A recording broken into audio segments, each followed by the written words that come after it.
재창조의 하나님이라는 제목으로 오늘 말씀을 나누겠습니다. 여러분, 하나님은 창조주십니다. 믿습니까? 네, 창조주십니다. 그래서 이건 믿음에 대한 부분인 거예요. 그래서 이번 주일날도 청년들하고 말씀을 나누면서 보니까 창조의 하나님, 이걸 어떻게 믿습니까? 뭐 이런 질문들이 있더라고요. 그냥 믿어야죠. 어떡합니까? 창세기에 써 있는데 어떡합니까? 저도 못 봐가지고 모르겠고, 저는 성경의 말씀을 믿음으로 믿습니다. 근데 이제 그러면 성경은 누가 썼느냐? 그런 것들에 대해서 이제 충분히 나눴던 것 같아요. 하나님께서는 하나님의 성령의 영감을 통하여서 성경을 기록하게 하셨어요. 그래서 수많은 저자들을 통하여서 성경을 기록하게 하셨는데 그 기록의 내용 중에 창조가 있는 것입니다. 그래서 하나님은 창조의 하나님이세요. 근데 이제 우리가 한 가지 기억합시다. 창조는 끝났습니까? 진행 중입니까? 끝났습니다. 끝났어요. 근데 이제 뭐라고 표현을 하느냐? 창조는 끝났을 때 재창조가 일어난다. 뭐 이런 이야기가 있어요. 그래서 신학자들이 얘기하는 이야기인데 창조는 마침표를 찍었어요. 그래서 진화가 일어난다, 안 일어난다? 안 일어난다. 그렇지만 종 안에서 어떠한 그 변화들은 일어날 수 있습니다. 날개를 줬는데 날개가 안 써가지고 없어져 버리는 경우가 있습니다. 사람에게도 뭔가를 줬는데 안 쓰면 사라지지요. 똑같은 거예요. 하나님께서 이미 다 줬고 이미 다 만들었어요. 그래서 계란이 아니고요, 닭부터 출발하는 거예요. 닭. 그래서 우리는 창조의 하나님을 믿고요, 또한 재창조의 하나님을 또한 우리가 바라봐야 될 좀 있습니다. 특별히 이제 2분기 주제가 또 뭐예요? 혁신. 하나님의 재창조가 있는 혁신적 사역이라는 또 제목으로 이제 또 힘차게 달려갈 텐데, 여러분, 우리에게 주어진 것들을 개발하고 재창조할 수 있는 것은 하나님의 재창조의 역사가 있기 때문임을 믿습니다. 그래서 오늘 본문도 우리가 볼 텐데, 오늘 이 열왕기하 4장에 있는 이 내용들을 쭉 보시다 보면 참 이 엘리사의 사역들이 참 잘 나옵니다. 여러분, 열왕기상에서는 누가 나왔어요? 굉장히 선지자 중에서도 엄청난 그 선지자 나오잖아요. 엘리야. 그리고 오늘 열왕기 하에는 누가 나와요? 그의 제자 엘리사. 뭐 갑절의 은혜가 있는지 모르겠는데 엘리사의 이런 사역들이 열왕기 하에서 계속 펼쳐집니다. 근데 여러분, 이 지금 열왕기 상하에 그 왕들이 사실 주인공이어야 될 것 같잖아요. 왕들이 주인공으로 안 나옵니다. 왕들은요, 왜 이렇게 못한 게 많고 왜 이렇게 잘못한 게 많아요. 근데 하나님은 하나님의 사역을 펼쳐가시는데 누구들을 통하여? 하나님의 사람을 통하여서 하나님의 사역을 펼쳐갑니다. 그리고 하나님의 사람을 통하여서 하나님은 말씀을 주세요. 그리고 그 말씀을 통하여서 하나님은 역사를 하시지요. 오늘 열왕기 하에서는 누가 하나님의 도구가 되어서 쓰임 받아요? 엘리사가 나오는 거예요. 그렇죠? 그래서 엘리사의 사역 중에 하나입니다. 오늘 그 과부의 그 기름 그릇이라는 이야기가 나오는 건데요.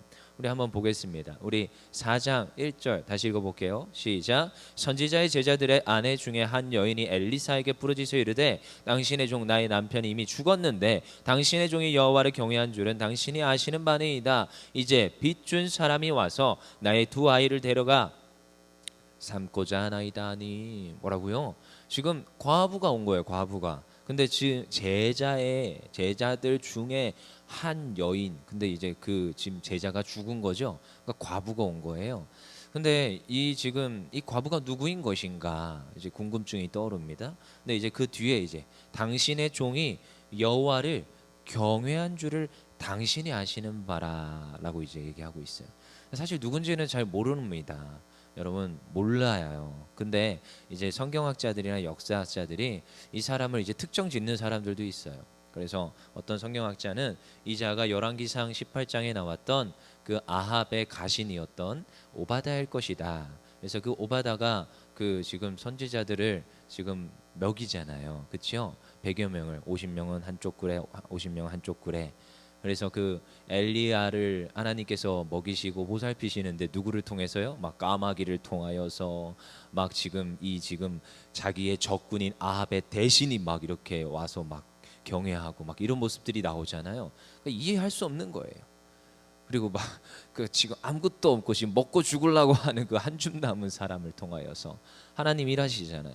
근데 그 중에 한 명이었던 그 오바다일 것이다. 왜요? 오바다. 우리 한번 볼까요? 열왕기상 18장 3절. 그를 어떻게 표현하느냐? 성경에서 굉장히 간략하게 씁니다. 성경에서는요, 그래서 노는 단어가 없어요. 노는 단어가 아무런 이유 없이 이렇게 기록하지 않습니다. 열왕기상 18장 3절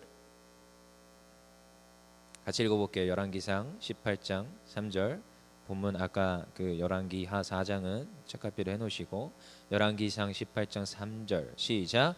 아합이 왕궁 맡은 자 오바다를 불렀으니 이 오바다는 여호와를 지극히 경외하는 자라. 경외하는 자라. 아시겠죠? 왜 성경학자들이 자꾸 이렇게 표현을 하느냐면은 똑같은 단어를 씁니다. 히브리어를.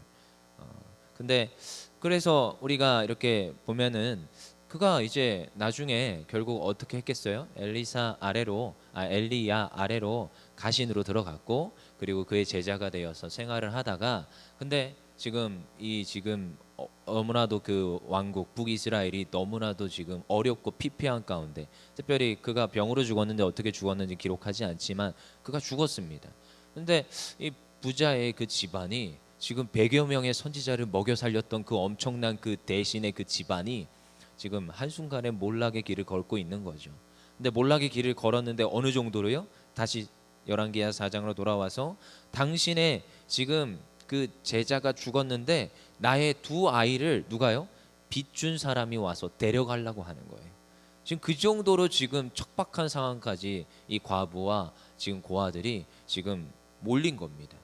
그러니까 지금 얼마나 지금 이 북이스라엘이 지금 피폐하고 왕은 백성을 안 돌보고 있는지 그 지금 역사적 상황을 이 한 구절에서 이미 우리는 파악을 할 수 있습니다. 그만큼 지금 힘든 상황인 거예요. 그러니까 누구에게 가도 그리고 주변 사회와 이웃들에게 가도 누구 하나 도와주지 않지요. 여러분 그 나라가요 안정적이고 하나님 말씀대로 살아가는 그 이스라엘 나라는요 과부가요 먹고 살 수 있도록 해줍니다. 왜냐하면 그들을 돌볼 수 있는 사회적 체제가 되어 있어요. 왜냐하면 그게 어디에 나오냐? 룻기에 이미 나와 있어요. 룻기를 잘 보십시오. 그 사회적 체제 안에 보아스가 인정을 해주고요. 그리고 사회적 체제 안에서 과부가 와서 지금 남편 잃은 자잖아요. 지금 룻이 그를 먹을 수 있도록 지금 이삭을 떨어진 걸 줍지를 않습니다. 그걸 그냥 버려두고 가요. 왜요? 그렇게 하라는 거예요. 그렇게 호의를 베풀고 은혜를 베푸는 게 그 사회적 분위기였고 그 사회적 모습이었어요. 이스라엘에. 근데 지금 그게 지금 북이스라엘에 있어 없어요? 없어요. 그만큼 척박하고 과부와 고아와 어려운 자들을 돌아보지 못하는 지금 사회 지경까지 온 겁니다. 지금 그 상황에서 지금 누구에게 마지막으로 찾아온 거예요? 엘리사에게 찾아온 겁니다. 2절 읽어볼게요. 엘리사가 그래서 말합니다. 2절 시작. 엘리사가 그에게 이르되 내가 너를 위하여 어떻게 하랴? 내 집에 무엇이 있는지 내게 말하라. 그가 이르되 계집종의 집에 기름 한 그릇 외에는 아무것도 없나이다 하니. 어디랑 되게 닮아 있죠? 왜 엘리야의 사건과 엘리사의 사건이 왜 이렇게 닮은 것 같아요? 지금 여인에게 가진 게 뭐예요? 기름 한 그릇 있다라는 거예요. 기름 한 그릇. 지금 이 기름 한 그릇밖에 없습니다. 지금 이거 먹고 죽어도 없을 것 같은. 지금 내 아들은 지금 끌려가게 생겼고 빚 때문에 지금 요거 먹으면 지금 없을 것 같고 요걸 지금 시장에 내다 팔아서 떡이랑 교환을 할지 어떻게 할지 지금 이거 먹고 이제 죽어야 되는 그 상황까지 몰린 거예요. 얼마나 이 기름 한 그릇이 뭐 소중할까요? 보잘것없는 거예요. 하잘것없고 나에게 남은 요 정도. 내게 있는 것은 이것밖에 없는 그 수준. 얼마나 연약한 겁니까? 근데요 엘리사가 뭐라고 얘기합니까? 엘리사가 3절 이르되 너는 밖에 나가 모든 이웃에게 그릇을 빌리라. 빈 그릇을 빌리되 조금 빌리지 말라. 이게 무슨 말입니까? 지금 자기 가진 것 기름 한 그릇밖에 없는데 뭘 빌려오라고요? 그릇들을 많이 빌려오라는 거예요. 그릇들. 이거 어디다 쓸 겁니까? 뭐 반찬을 할 거예요. 뭘 담을 것도 없어요. 지금 먹을 것도 없어요. 이걸로 인하여서 뭐 지금 창출할 수 있는 게 전혀 없습니다. 근데 엘리사가 뭐래요? 빌려와라. 동네에 가서 많은 그릇, 그릇을 많이 빌려오라는 거예요. 그릇을 빌리라. 빈 그릇을 조금 빌리지 말고 뭐 하는 거? 많이 빌리라는 거예요. 그래서 4절 읽어볼게요. 너는 내 두 아들과 함께 들어가서 문을 닫고 그 모든 그릇에 기름을 부어서 차는 대로 옮겨 놓으라. 문을 닫고 뭐 하라고요? 기름을 부으라는 거예요. 기름을 붓는데 좀 붓다 보면 끊어지겠죠. 근데 이 지금 과부가 어떤 심정으로 이걸 붓고 있겠습니까? 이거 왜 부으라는 거야? 이거 붓는다고 기적이 일어날까? 그래도 순종하는 마음으로 기름을 붓습니다. 왜요? 이거 아니면 아니니까, 안 되니까, 아무것도 할 수 없고 자기 지금 벼랑 끝에 몰려 있는 상황인 겁니다. 그러니까 빌려온 그 그릇들에 기름을 붓기 시작합니다. 한 그릇을 부었는데 다 부어지네요. 야, 이게 부어졌다? 어떡하냐? 지금 또 가져와봐. 5절에 여인이 물러가서 그 두 아들과 함께 문을 닫고 후에 그릇을 그에게 가져오고 그릇 기름을 부었는데, 또 6절에 그릇이 다 찬지라. 또다시 지금 아들에게 이르되 또 그 그릇을 내게로 가져오라. 또 기름을 부으니 또 그릇이 차요. 또 그릇을 가져오라. 또 기름을 부으니 그릇이 차요. 빌려온 그릇마다 다 차요. 그리고 나서 그 기름이 그쳤더라. 여러분, 우리가 생각하기에 하잘것없습니다. 지금 내가 가진 게 지금 너무나도 연약한 것 같고 부족해 보입니다. 그 기름 뭐 대단한 거였어요? 이 지금 여자가 뭐 대단한 여인입니까? 능력을 행하는 여인입니까? 아니었어요. 그냥 하나님의 말씀 전하는 선지자의 말에 순종하여서 자기가 그릇을 가져와서 자기 가진 것을 부었더니 그 그릇들이 다 차게 되는 겁니다. 하나님께서 이렇게 역사를 하세요. 저는요, 근데 한편에 이렇게 생각을 합니다. 하나님 그냥 하늘에서 부어주시면 안 됩니까? 금 나와라 뚝딱, 집에 갔더니 뭔가 빵 하고 생기면 안 됩니까? 근데요, 하나님의 역사는요 종종 이렇게 등장을 합니다.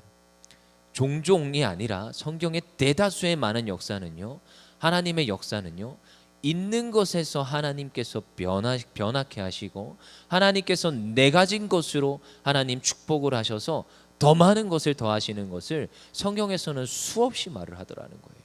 오늘도 이 기름 한 그릇 가지고 있는 여인을 통하여서 우리에게 어떤 메시지를 주느냐? 여러분, 우리가 받은 것이 무엇입니까? 각자에게는 받은 것이 있습니다. 그것이 무엇인지는 여러분들이 더 잘 압니다. 저 가진 것이 무엇인지 모르지만 내 가진 것이 얼마나 소중하고 하나님 보시기에 값진 것인지는 하나님만이 알더라고요. 저도요, 하나님 앞에 하나님 제가 가진 게 없어요. 완전 흙수저예요. 이렇게 얘기할 때가 있었습니다. 근데요, 시간이 지나면서 보니까 금수저더라고요. 모르셨죠? 하나님께서요 부어주시는데 제 가진 것을 통하여서 하나님 일하시는 것을 저는 수없이 보게 됩니다. 저도요. 그래서 한 번 이런 소리도 듣게 돼요. 야, 나는 흙수저야 이랬더니 이 친구가 그러더라고 저한테. 흙수저도 아니야, 넌 지하수저야, 이렇게 얘기를 하더라고. 마음에 상처 입어가지고 난 마음에 너무 상처를 입었었어요. 영적으로는 하나님께서 내게 부어주신 것이 있구나. 내 가진 것 진짜 별거 아니라고 생각했는데 이게 하나님 부어주시는 이 기름 한 그릇, 하나님 가득 채우고 가득 채우게 하시는 은혜가 나의 삶 속에 있는 것입니다. 여러분, 우린 동일합니다. 이 기름 한 그릇이 무엇인지는 여러분들이 압니다. 근데 그것을 통하여서 하나님 어떻게 하세요? 역사하십니다. 근데 역사를 하는데 제가 한편으로는 그게 차고 넘쳐서 이 사람이 다시 부자가 되었더라, 나 이러기 원했습니다. 근데 7절 읽어볼게요. 7절 시작. 그 여인이 하나님의 사람에게 나아가서 말하니 그가 이르되 너는 가서 기름을 팔아 빚을 갚고 남은 것으로 너와 내 두 아들이 생활하라 하였더라. 다시 부자가 되었더랍니까? 아니지요. 그의 생명을 지켜주시고 딱 살게끔 하세요. 딱 적당한 선으로 더하십니다. 근데 그게 하나님의 은혜입니다. 여러분, 여기서 더 잘 된다, 하나님 더 부어 주십시오, 하나님 앞에 기도하십시오. 물론 부어 주셔야 됩니다. 근데 한편으로 또 생각해 보십시오. 나에게 주어진 것들이 하나님 가득 채우신 것은 아닌가? 하나님, 제가 지금 받은 것이 하나님 만족하십니까? 라고 또 질문도 해보셔야 됩니다. 근데 그걸 통하여서 하나님께서 무엇을 하기를 원하시느냐? 내가 오늘도 내 삶 가운데서 하나님 일하심을 증언하는 역할을 하기를 원하시는 줄 믿습니다. 오늘 이 성경엔 기록하지 않지만 이 두 아들과 이 여인은 어떤 역할을 했을까요? 자기의 그 삶의 그 간증과 그 삶의 하나님의 기적을 주변인에게 말을 했을 것이에요. 나에게 이런 일이 있었다. 하나님께서 나를 살게 하셨고 내 두 아들을 지키셨다. 그래서 내가 오늘도 이렇게 하나님을 경외하며 나의 남편이, 나의 아버지가 섬겼던 그 하나님을 경외하며 내가 오늘도 증인된 역할을 감당하는 것이 이 과부와 두 아들의 삶이었을 것입니다. 오늘은 우리가 어떠한 삶을 살아나가야 될지 말씀을 통하여서 알게 되는 줄 믿습니다. 특별히 하나님은요, 무에서 유를 창조하신 하나님이시지만 우리의 삶 가운데서는 때로는 우리에게 주신 것을 통하여서 재창조하시는 하나님이신 줄 믿습니다. 오늘도 우리가 돌아봅시다. 하나님, 내 삶에 어떠한 재창조가 일어나겠습니까? 하나님, 내 삶에 내 가진 것이 또한 가득 차고 가득 차서 흘러 넘쳐서 내 주변으로 또한 흘러나가 증인된 역할을 감당해야 될 텐데 하나님, 저를 어떻게 사용하시겠습니까? 라는 소망함으로 기도할 수 있는 우리 성도님들 되기를 소망합니다. 그리하여 날마다 하나님 영광 돌리기를 소망합니다. 기도하겠습니다.